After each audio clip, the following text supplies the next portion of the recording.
The geese and the squirrels have informed me that winter is coming, and I made chili in preparation. I did a little experiment this time. I used chicken and white beans, and for liquid, I used a can of beer and a jar of salsa. Ooh, that is interesting, but sounds good. It was like a lot of Lewis Hamilton's experiments. I think in theory it was going to be much better, but it was fine. It was fine. We better get going. Are you ready, son? I'm ready to go. Hello, welcome to Hard Compound, an American take on Formula One. We've just finished watching Singapore Grand Prix 2022. Much did not happen in the first half. Much did happen in the second half. Son, can I get your take on Singapore Grand Prix? Yeah, my take is slick, not slicks. We saw lots of guys just struggling to find grip. It was challenging. It's so hot and humid in Singapore, and it rained on Saturday and on Sunday. That track just did not dry up. Not like anybody thought it was going to. And it made for an interesting race. We saw a lot of interesting decisions from teams and drivers, some uncertainty, some maybe, as you said, not so successful wanders into wetter parts of the track. But ultimately, I thought most drivers handled the conditions fairly well. And we saw a few guys that just bided their time, stayed steady, finished the race,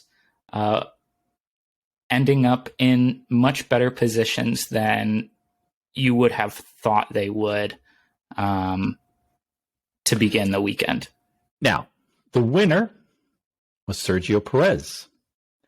We sort of knew he won the race, and he had a fine race, but because there were, in fact, multiple incidents with virtual safety cars where he seemed to be flouting the rules just a touch, we weren't sure. We assumed he would get a 5-second penalty, and that would still give him the win because he was about 6 or 7 seconds ahead of Charles Leclerc in the second spot.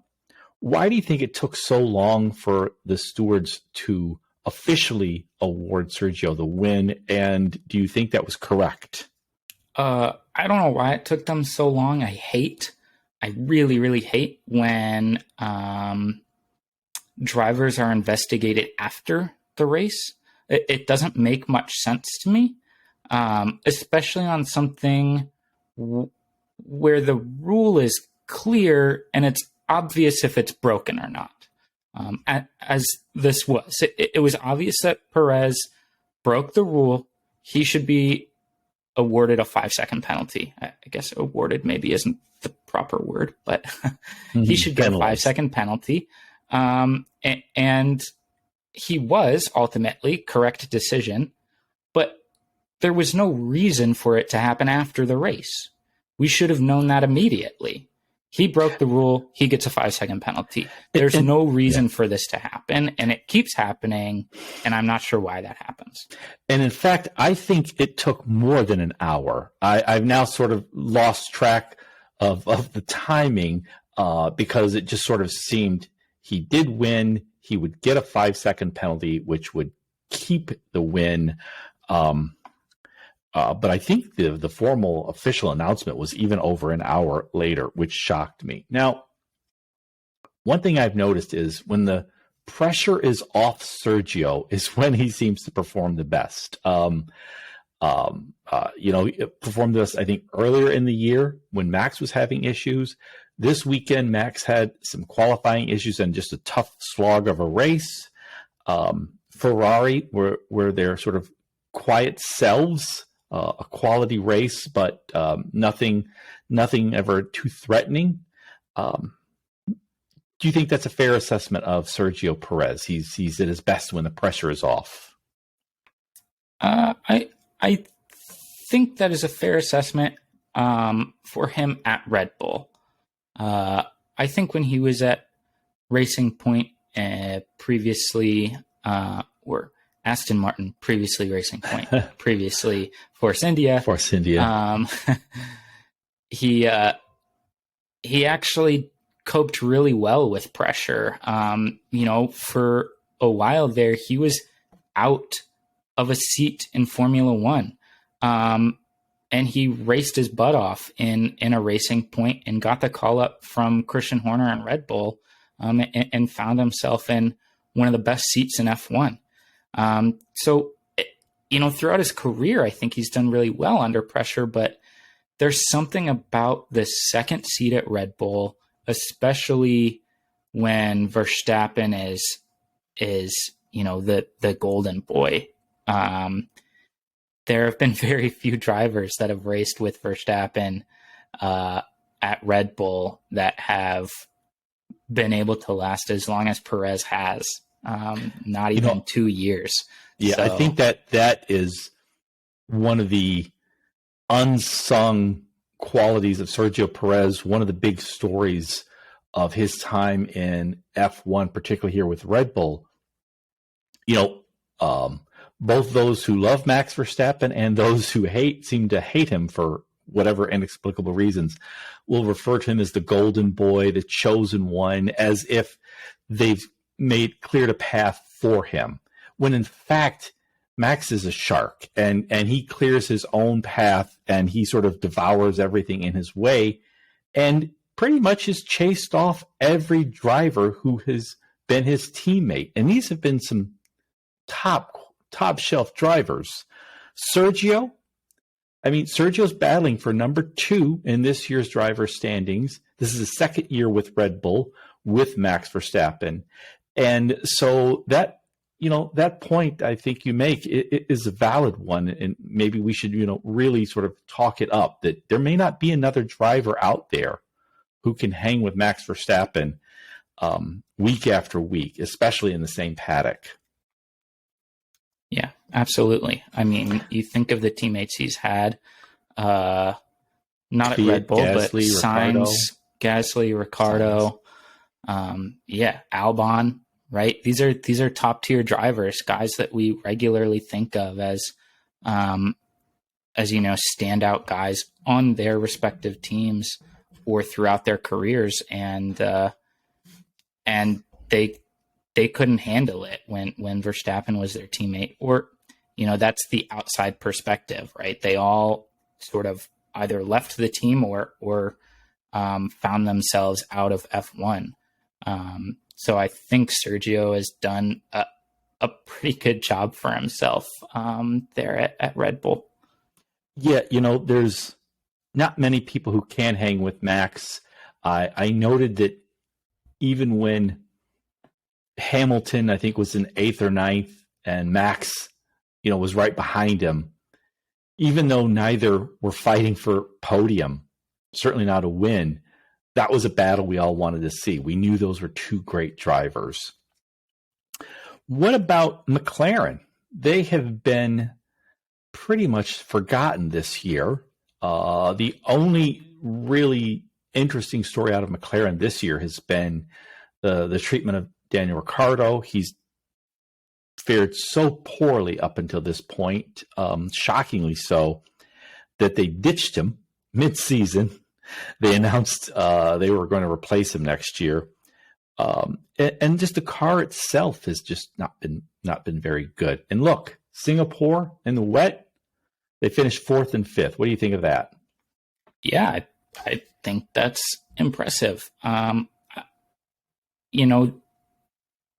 Both Norris and Ricciardo, I think everybody knows they are very good drivers. Ricciardo seems like he's having a hard go of it. He has not fared well at McLaren, but throughout his career, there was a time when people really thought he had a shot at the world championship. He's a good driver. And Norris is one of the best up and coming drivers in F1. Maybe not up and coming anymore. He's arrived. But I think they've done really well for themselves. They're actually fourth in the constructor standings currently. After this week, they made up a boatload of points on Alpine and launched themselves up into fourth position. Quite a ways back from Mercedes in the top three. But, they, for such sort of a tumultuous season, they've ended up in a pretty good place, scrapping with Alpine for that fourth spot. And I think, I hope that for next season, they kind of figure it out and begin to challenge those top three teams again. We sort of expect McLaren to be in that conversation for a constructor's title. And we thought maybe from last season, maybe they might be able to get up there this year. They faltered a bit, but I'm hopeful that with a new driver coming in, with that sort of management around the team, they can right the ship and get back to it next season. Yeah, it'll be year 2 of the new regulations. McLaren have had the same leadership for years now. It's a steady ship. They'll have 2 great young drivers, Norris and De Vries. I expect them to be fighting for podiums every week, and if they're not next year, that will be a disappointment. Another disappointment, I think this is our first race in Asia this year, and the 3 Asian drivers all DNF'd, Zhou, Yuki, and Albon. That was unfortunate. Yeah, I think it was a little bit disappointing. Zhou, not much he can do in this situation that he found himself in, with Latifi coming across him there. Albon and Yuki, it's disappointing to see, especially from Tsunoda, he was on slick tires at the time, one of the first guys on there, and just went straight into a wall. Pretty disappointing to see. You hope that these guys who I'm thinking all 3 of them will be back next season. I think Zhou still, maybe he signed a 1-year contract recently. I can't remember. No, I think he signed. I think he's now official. Yeah. So these 3 guys, I'm hoping that each one of them can kind of get their foot in the ground and really propel themselves up the standings next season.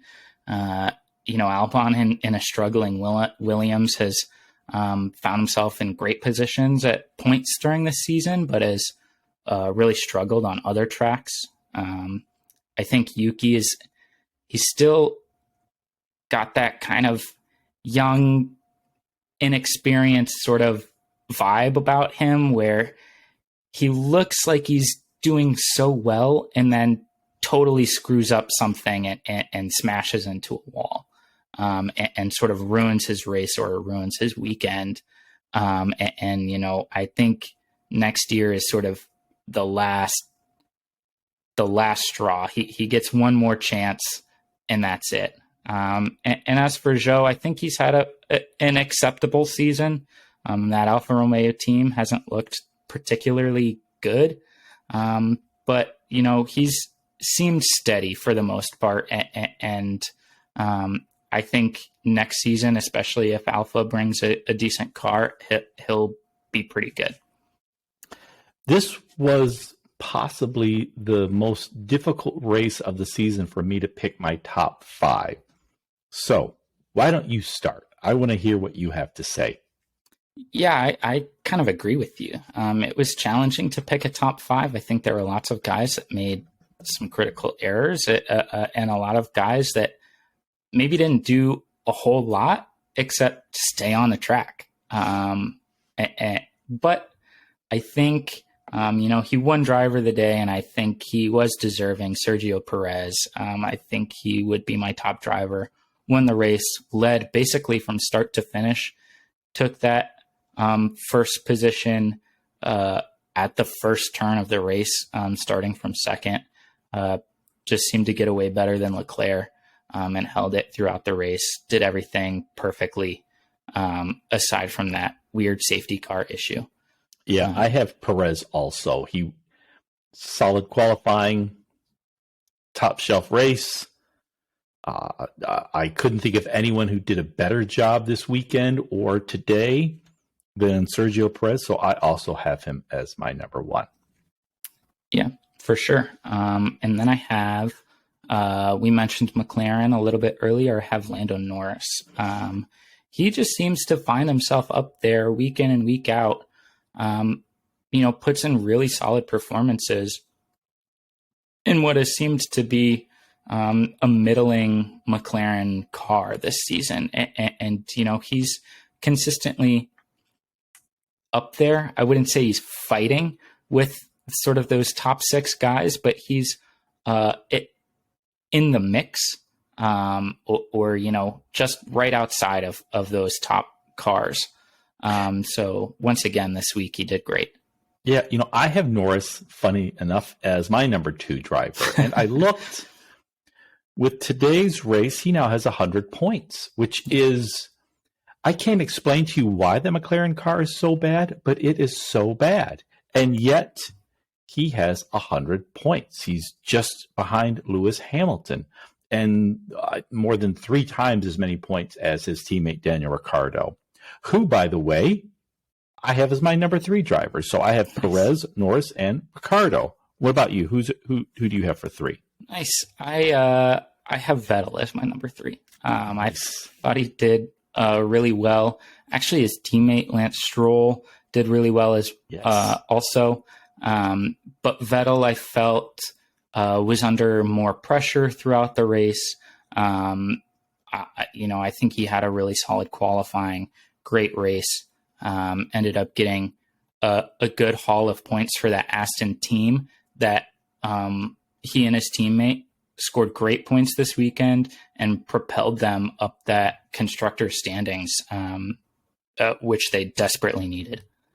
Yeah, they're now above Haas. The fact that Aston was below Haas, this many races into the season was an embarrassment.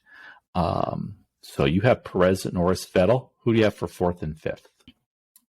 So I have Alonso in 4th.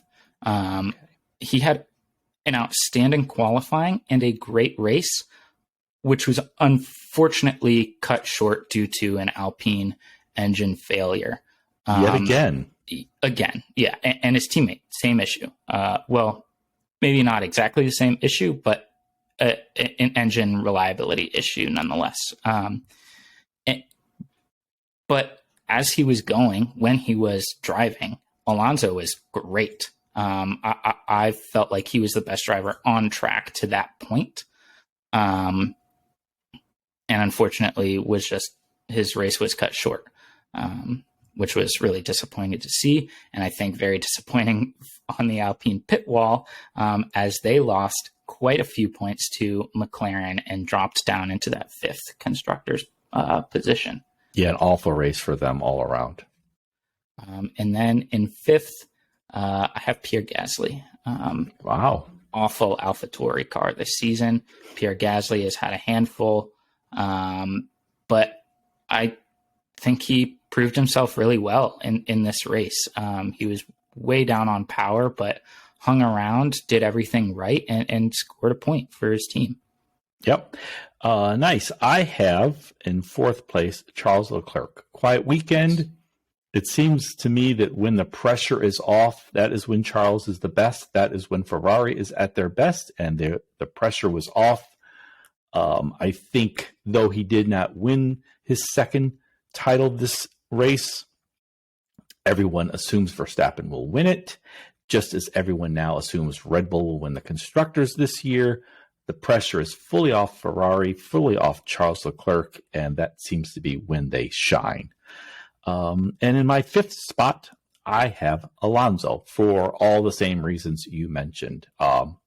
We know what a great driver he is and how great he is even in wets and in difficult conditions.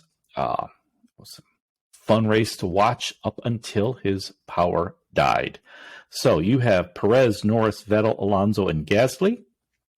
I have Perez, Norris, Ricciardo, Charles Leclerc, and Fernando Alonso.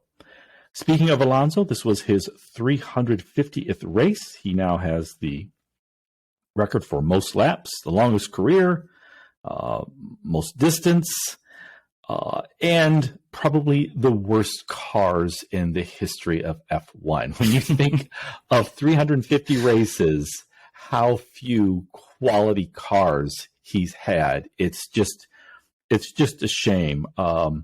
Again, I think he was in the points 10 races in a row. Alpine now 2 DNFs in a row. I think he has said he's lost a minimum of 60 points this year through no fault of his own, through full fault of Alpine, and it's hard to argue with that. What do you think? Yeah, I mean, I think 60 points is a lot, so maybe not quite that many. But yeah, he's had sort of a torrid time at points in the season due to just Alpine reliability issues, Ocon as well. But I'm not sure that will be solved by going to Aston next year. We'll see. But, you know, it's just been so much fun to watch him continue to drive. And you said Verstappen is a shark. Alonso is a shark.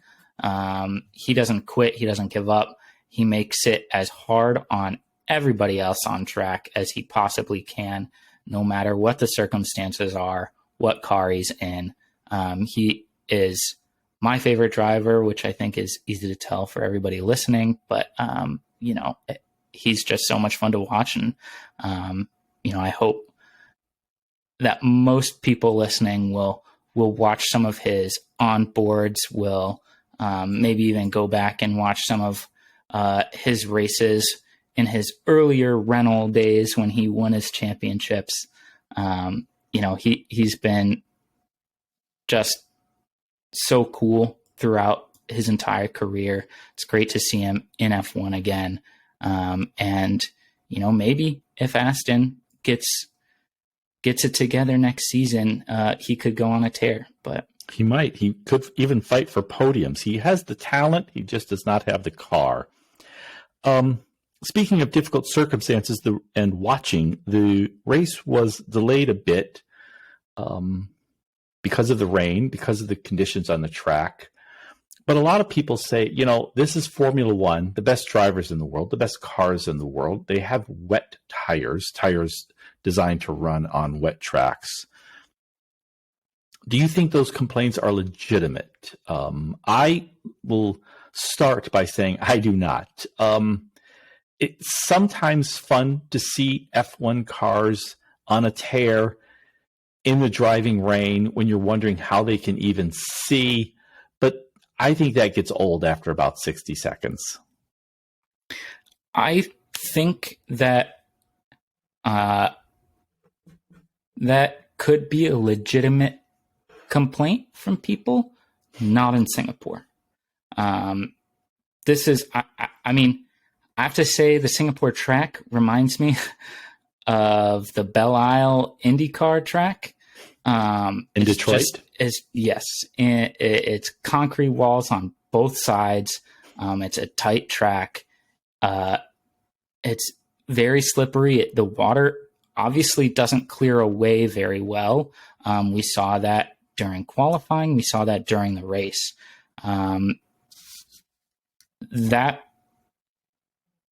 is not only a dangerous situation, but it makes for, like you said, fun for a little bit and then just a little bit challenging to watch. Nobody can really pass. they're not really on the limit driving, it makes for a less interesting or exciting race, in my opinion. Speaking of dangerous, Nicholas Latifi, we have been informed. Danger is his middle name. Right. We have been informed that he will be out of F1 at the end of this season. This week, he took out Joe. And I hate to say it, but all I could think of was there's a Bruce Willis movie called The Last Boy Scout. Of all the bad, disappointing Bruce Willis movies, that's one of the best. And in one of the early scenes, the running back, if I remember correctly, who knows his career is over, who knows he has no more shot in the big leagues, who's tossed away his talents, essentially kills everybody on the field so he could score a touchdown. And I kept having this nightmarish vision of Latifi just taking out everybody so he could finally get on the podium. Just score a point. Exactly. Score a point. I just wanted to just mention that. I don't expect you to comment on that one. Okay. Virtual podium. We know who finished on the podium. That was Sergio, then Charles, then Carlos. Who do you think belongs on the virtual podium this week? Well, we mentioned him already, and I know we like to reserve this for non-drivers, but of course, 350 race starts for Fernando Alonso has to be commended. He's had an amazing career, and to go longer than his former teammate Kimi Räikkönen is definitely a feat, and I think should be commended. So he's first on my virtual podium, even though he didn't get to finish his 350th race start. Other than that, I have a couple of other ones. 180-degree spins. Those were a lot of fun to see this weekend. Guys were going off into the runoff areas all weekend. It was so slippery. And immediately just went hard on the throttle, threw the car around, spin it 180, and then get going again. A lot quicker than reversing. It was fun to see him do that. Yeah, watching, I think on the race, I think Max cut past Norris, but couldn't make the turn and went off and had to zip around. That was a fun one. Yeah, and then my last one, I have race engineers. Each driver has their own race engineer that helps them with strategy. They're consistently talking to them about gaps to other drivers, what the conditions are like out there. They're the one that communicates when to pit, things like that. And I think it's really important for on-track performance to have a good relationship between driver and race engineer. We've seen that with Pete Bonington and Lewis Hamilton for years now. And I thought of this one because, Lewis made a dive down the inside. I forget on who, but he mucked it up and he apologized for it. His race engineer just came back and said, that's okay. Keep going. We're still in this race. Lewis Hamilton got right back to it. He didn't get too down on himself. He wasn't super apologetic. I think it's really important to have a good relationship between driver and race engineer. And I think those race engineers do or have such an important job to calm down their drivers when they're getting too sort of excited or whatever, and then to make sure that all the right decisions are made in a timely manner. They're sort of overlooked sometimes, but I think really deserve to be on the podium. That's a good one. Yeah. When Lewis hit the wall, that I didn't think was scary. Yeah. But always when they reverse on track in a race, I always get a little nervous. I'm like, what's your field of vision here? Just be very careful. For me, this was an odd race. I had a hard time thinking if anyone or anything belongs on the virtual podium, so I will just go with the fans. The fans in Singapore, they showed up. It was late. It was rainy. It was hot. The race was delayed. The first half of the race was not as exciting as we would wish any race to be. They hung around, and I think they got a good show. So I'm putting fans on the virtual podium. Nice.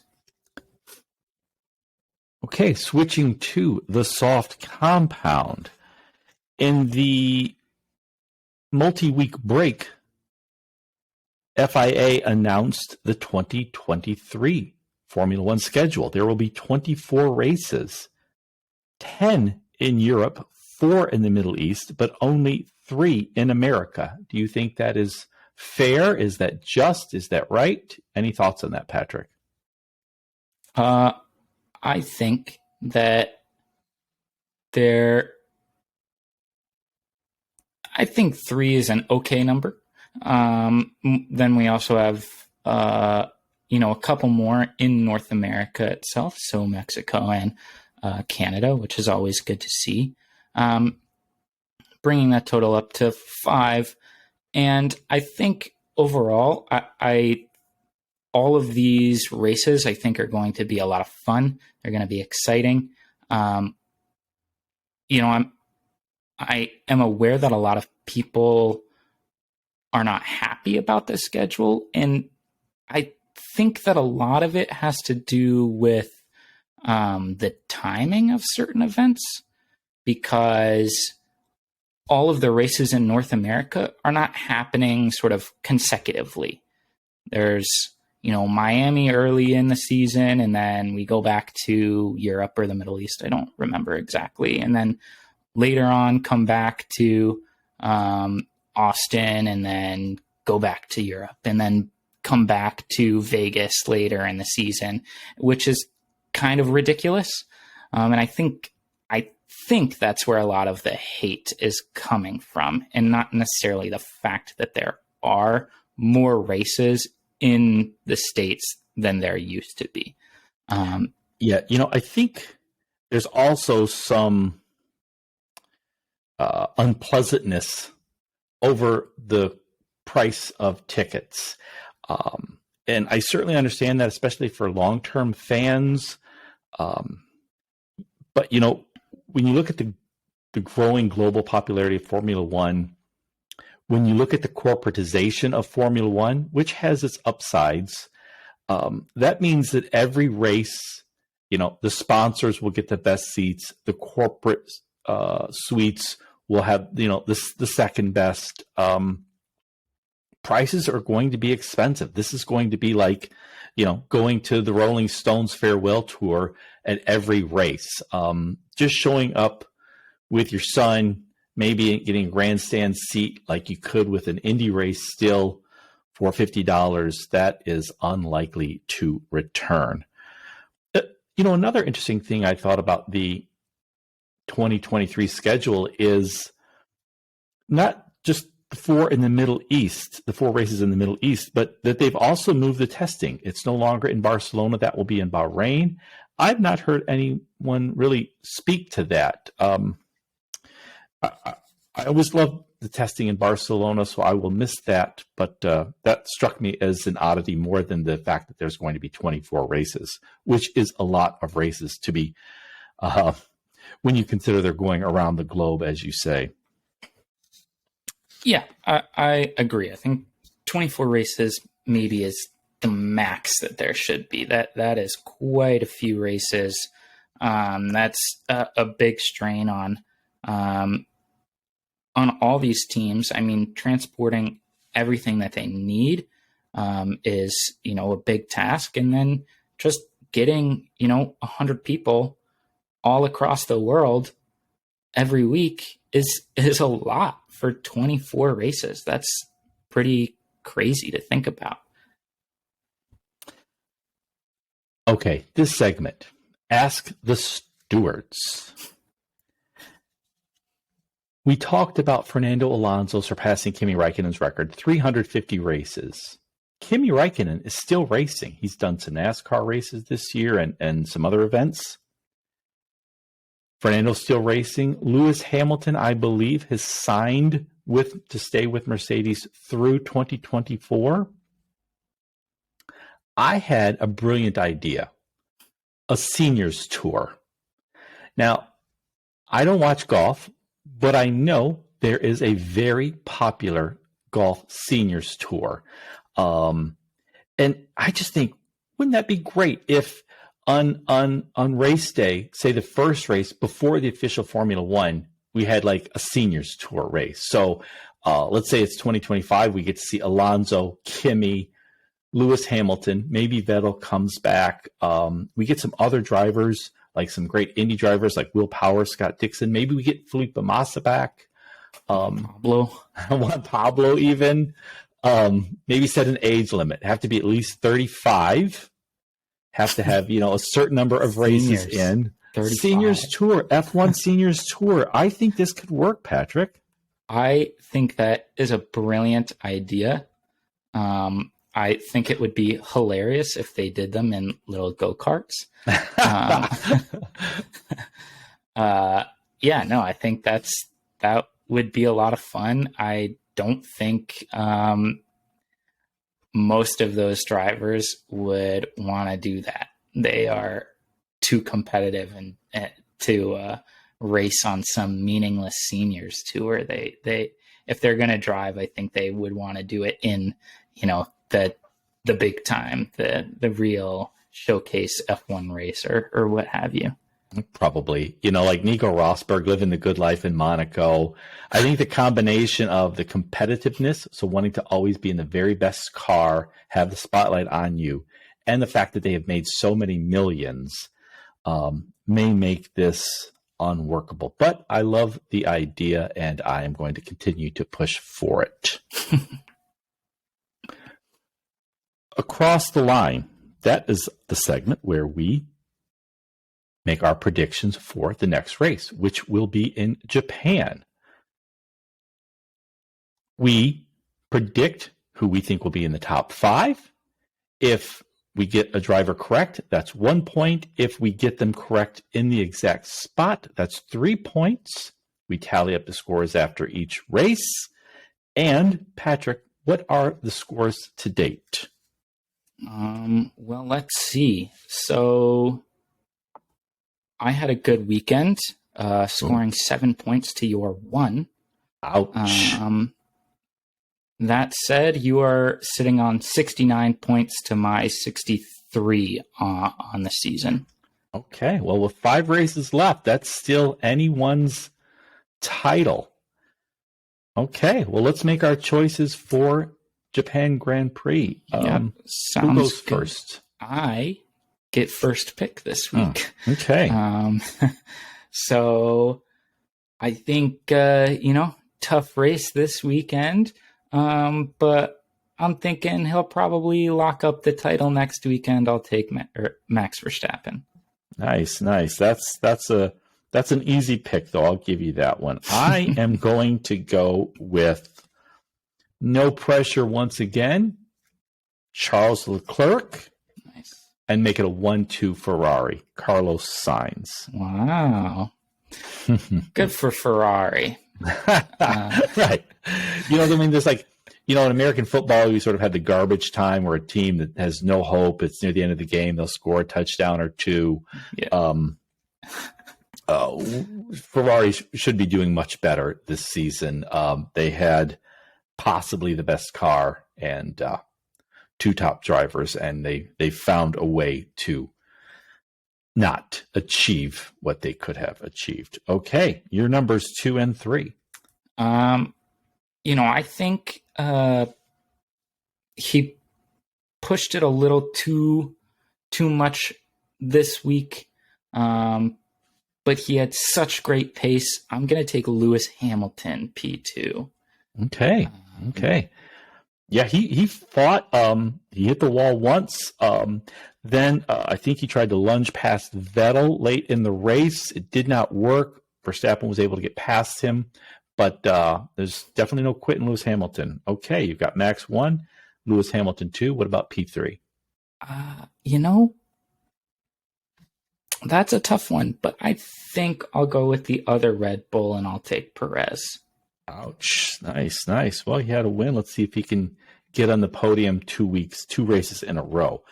I've got Leclerc and Sainz. For my number 3, he had such a great showing this week. I think he will repeat. Lando Norris.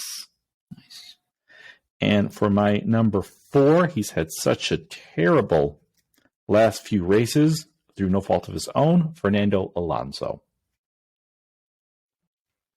Nice. Might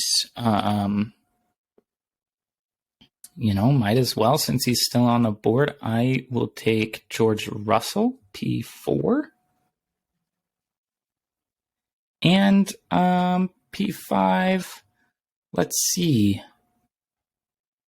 I'll go with Mercedes Power, a guy who's had a hard season so far. But I'm going to take Daniel Ricciardo, P5. Wow, nice. You have Max, Lewis, Sergio, George, and Daniel for Japan. I have Charles, Carlos, Lando, Fernando, and in 5th, I will go with Valtteri Bottas. He has been a quiet man for the last few months, it seemed, and that Alpha has just been so woeful, but I think he might be able to give us something here late in the season. Now, crazy predictions. Any crazy predictions for Japan and or the rest of the season? Crazy predictions for Japan. Yeah, or the rest. We have 5 races left. Let's see. Max is 104 up on Charles, 106 up on Checo. Lewis has yet to get a win. Shockingly so. Will he get a win? I say yes, he will in Brazil. Mercedes, shockingly so, has had no wins this season. Will they get a win? Obviously, I say yes because of Brazil, but I think, and I didn't mean to interrupt you, but let's make this my crazy prediction. George Russell wins in Japan. Huh. Well, that would be kind of crazy. Yeah, he had such a terrible race this week, a terrible weekend. It seemed like he was back at Williams. However, the Mercedes seems to improve overall, week after week. So I think they'll do fine. And they are due for a win. So let's make it George Russell wins in Suzuka, Japan. George Russell in Japan. Wow. I don't know how crazy this is, but I'm going to say Japan is a clean race. No rain, no flags of any kind. Just start to finish, dry, hard racing. Nice. Let's hope that's the case. I don't believe they've had a race there since 2019 because of COVID. So let's hope it's a fun, flat-out race from start to finish. All right. I want to remind our listeners, send your questions or comments to hardcompoundpod@gmail.com. We may read them on the show. We definitely will read them. And I wish to thank you for listening to everybody's most beloved Father and Son F1 podcast. And we are lights out. Thanks for listening. See ya. All right. Good show, son. Good show. I may have to go watch Bruce Willis in The Last Boy Scout, but I don't think I'll think of Nicholas Latifi.